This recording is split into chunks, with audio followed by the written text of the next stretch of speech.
Tia, today our teacher spoke to us about putting others first before our own needs. That's very nice. Tell me something, Tia. Even if it makes them unhappy, do people put others before their own needs? Some people who have a really nice heart do. I remember the story of the happy prince. Do you want to hear it, Tofu? Yes.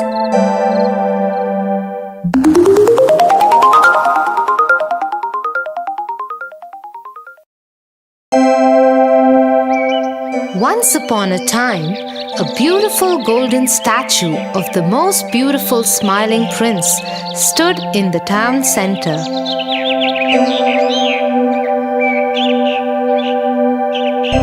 It was covered with gold leaves and had eyes made of blue sapphire. It had a huge red ruby on the hilt of its sword. Everyone who ever saw the happy prince fell in love with it. The baker, whose flour had just fallen on the floor, saw it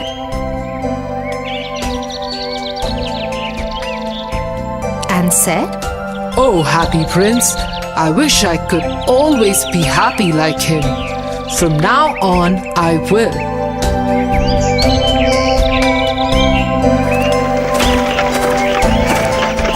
The schoolgirl, whose mother wouldn't buy her ice cream, saw the happy prince and said, "Oh, the happy prince!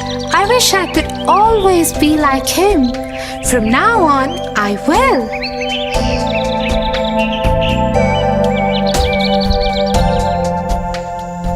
At the same time, in the forest near the city, a swallow asked his new bride, "My love, all our friends have left for Egypt for the winters. There, they will see the Pharaoh's palace and bask in the sun in the royal gardens. They will enjoy many fruits and berries of different kinds. We must join them there." but his bride just nodded her head to say no. "We will come back after the winters. You must let go of your attachment with this home and dwelling." Bride again nods no. "You are being foolish, my new bride, but I must go. My friends wait for me." And so the swallow flies away. After a whole day of flying, he is halfway through the happy prince's city and then begins to feel tired. "I think I will rest the night here and start again for Egypt tomorrow. This golden statue is very beautiful. I will rest between his feet." Just as the swallow was about to sleep, a large drop of water fell on him. "What? Where did this come from? The sky is clear." Just as the swallow was getting ready to sleep again, another large drop of water fell on him. When he looked up, he saw that the prince was crying.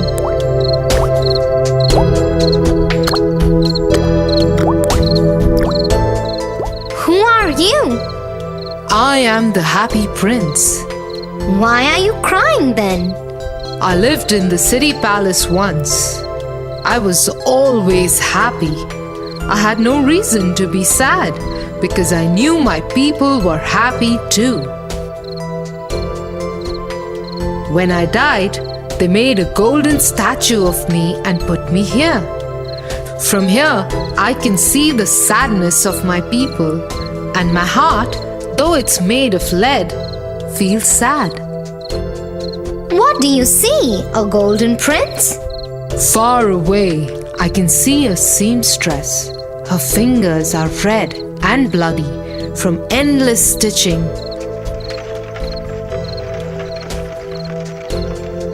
Next to her, on a bed, is a little boy. He is sick with fever and is crying out for oranges. But the seamstress doesn't have anything other than river water to give him. Oh, Swallow, take the ruby from my sword and give it to her. No, no. I have to go to Egypt. I cannot stay. And if I go to the seamstress's house, I won't be able to reach Egypt. Please, Swallow, the child is very thirsty. Well, okay. I will go. So the swallow took the ruby from the hilt of the prince's sword and flew to the seamstress's house. By the time he got there, the tired seamstress had fallen asleep on her working table. So the swallow kept the ruby on the table. Then he flew around the sick boy's bed, flapping his wings.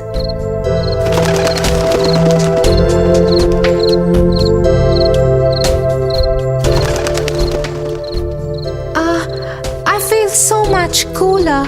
I think I must be getting better.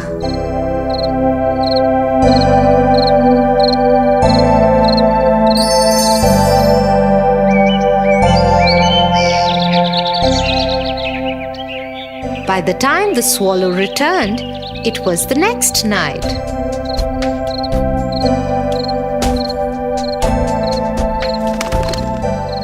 I will now go to Egypt. But the prince was crying again.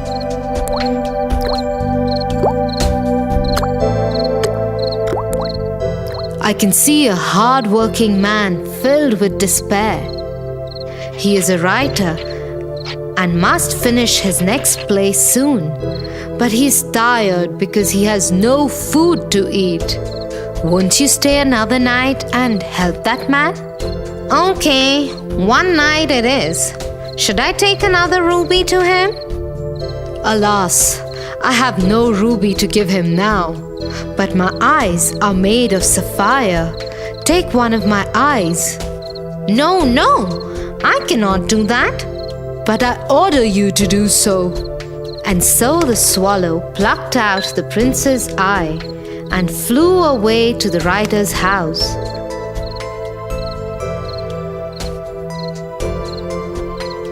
By the time he reached there, the writer had fainted out of hunger and cold.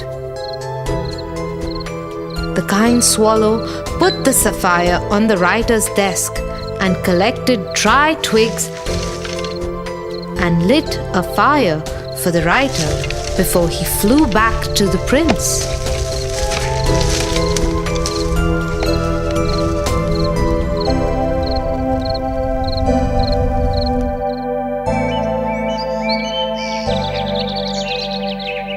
When he returned to the prince, it was the next night again. And once again, the prince was tearful. What is wrong, Prince? In the square, I can see a match girl crying. All her matches have fallen into the gutter and got spoiled. No one will buy them now. She's afraid her father will be angry when she goes home without any money. Please, Swallow, take my other eye and give it to her. No, no, I cannot do that. You will become blind. But I order you to do so. And so the swallow plucked out the prince's other eye and took it to the little girl. The girl became very happy when she saw the stone and went home skipping.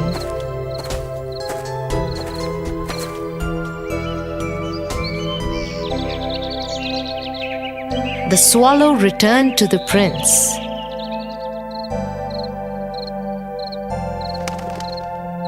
Now you can go to Egypt, my friend. No, now I cannot go, my friend. I will stay here and become your eyes. So the swallow stayed by the prince. Every day he would fly over the city and tell the prince the sorry tales he saw. The prince would then tell the swallow to pluck out a gold leaf from his body and give it to the poor people of his city. Soon there were no leaves left on the body of the prince. All that was left was his cold grey body. It kept getting colder as the winters kept setting in and the weather kept getting chillier. The swallow knew that he will not survive the season much longer. My friend, it is time for me to go. Finally, you're going to Egypt. Not Egypt, but towards death. Isn't it like sleep after all? But before I go, can I kiss you? I will once again be sad without you. Kiss me before you go.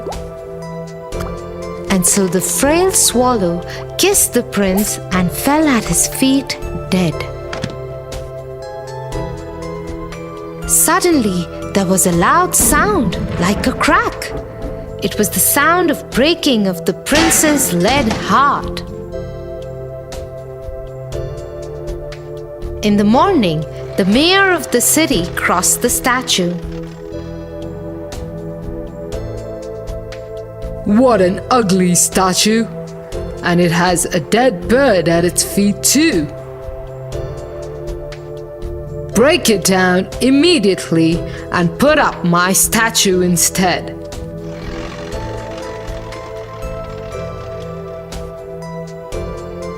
A few hours later, when the mayor's men broke the statue apart,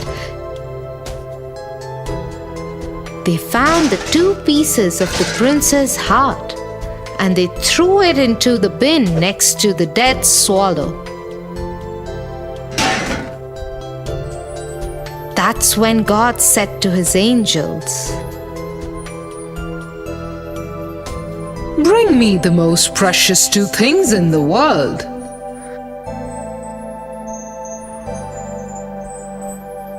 and they took the dead swallow and the prince's broken heart to God.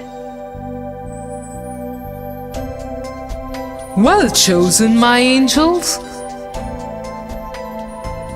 From now on, the swallow will sing in my heaven, and the prince will praise my ways. So you see, Tofu, even if you forgo some happiness by putting others before you, there are always better things waiting for you. Yes, Tia. Now I understand what my teacher was talking about.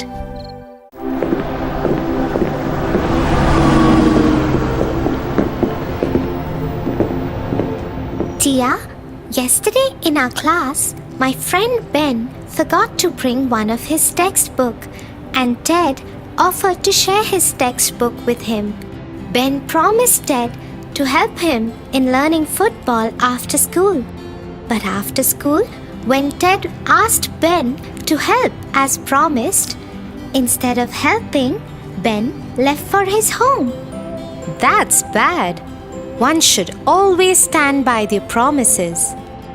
But Tia, today again Ben forgot his textbook, and when he asked Ted to help, Ted refused.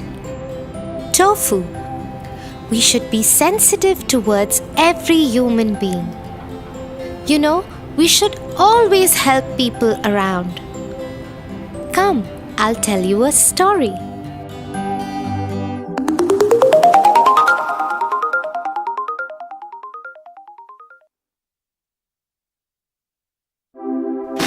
Once upon a time, there lived a beautiful princess in the kingdom of a very humble king. The princess was so pampered by her father that she turned out to be a little proud of the fact that she is a princess.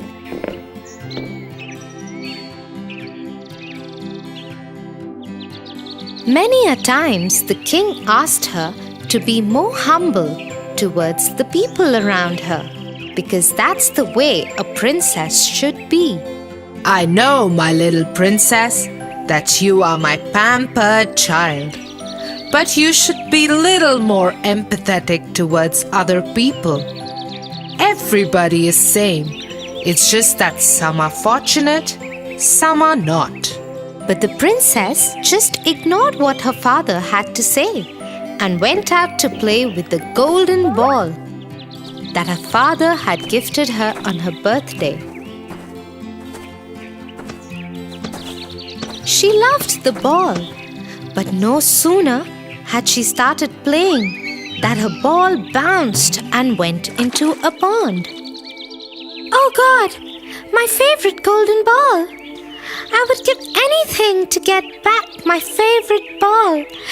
Anything! Hearing the princess cry out loudly, a frog leaped up and sat on a lotus leaf and said, "Princess, I just saw what happened. I will get the golden ball back for you, but you have to promise me something." How in the world did the slimy frog talk? The princess only wanted her ball back, so she hurriedly said yes. "What is it that you want in return?" "I want you to take me back to your palace and pamper me. I would eat with you, play with you, and sleep in bed with you." The princess was horrified at the very idea and had no intention of doing any such thing. She agreed to the condition as she thought the frog would not be able to reach the palace on his own, and she had no intention of taking him along with her. She told him to hurry and get the ball back and waited with bated breath for her golden ball. The frog jumped into the pond and in no time at all came back with the golden ball. She took the ball from him and ran back to her palace as fast as she could. "Princess, come back! You promised to take me with you! You can't break your promise!" But the princess ignored to his calling and ran as fast as she could. She was relieved when she reached her room and soon forgot all about the frog.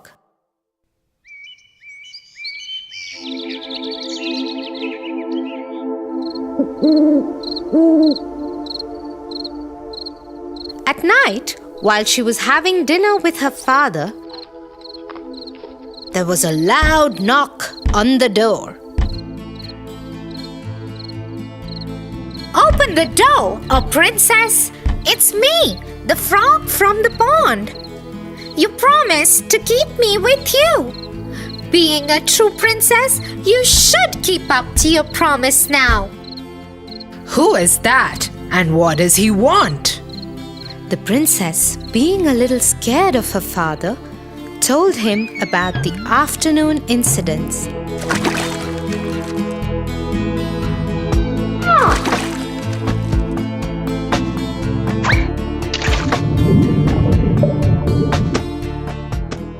And how she broke her promise. You are a true princess, my love, and you should keep up to your promise, no matter what. Feeling helpless, the princess opened the door and let the frog enter. He hopped on to the seat next to her and asked her to let him eat from her plate. The frog ate till his tummy was full. But the princess couldn't eat a single bite, thinking about the slimy frog eating from her plate. Then the frog asked her to carry him to her bedroom and let him sleep in her bed. Unwillingly, she picked him up in her hands and went upstairs. The frog jumped on her bed and snuggled cozily in her huge, soft bed.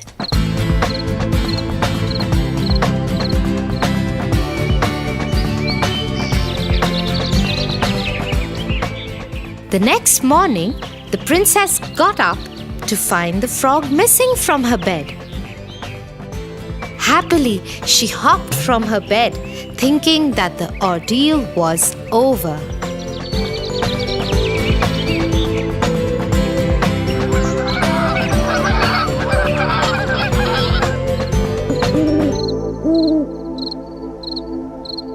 But as the night fell, the knock again happened. And again the frog ate from her plate and slept in her bed.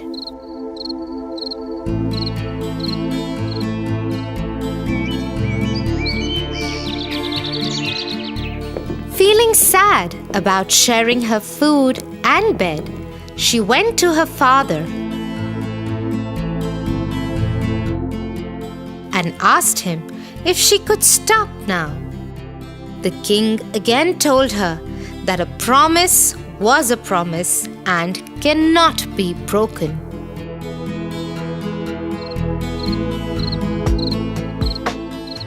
It was the third night when the frog came in again to eat and sleep in her bed.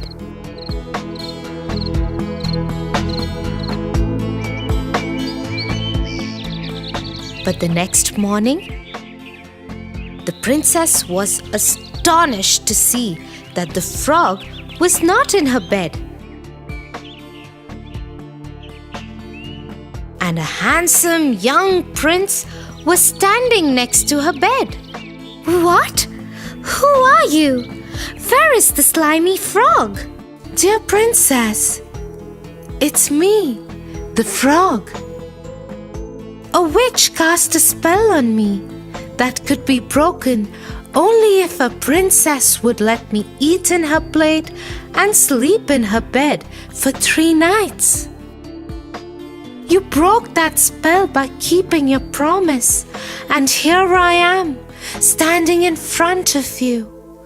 I am the prince from the neighboring country. Would you like to be my wife? Not able to resist the handsome prince, she said yes, but had something more to say.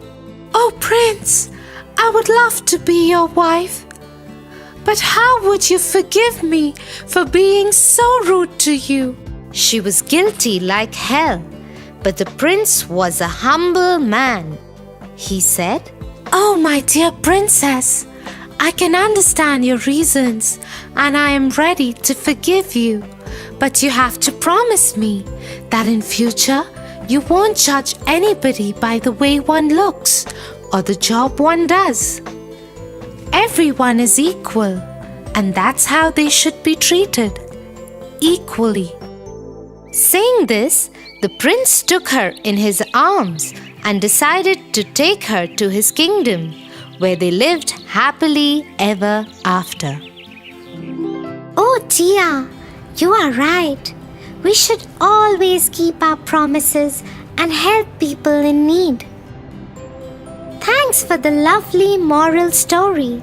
Come, Tofu, let's go and play some games now.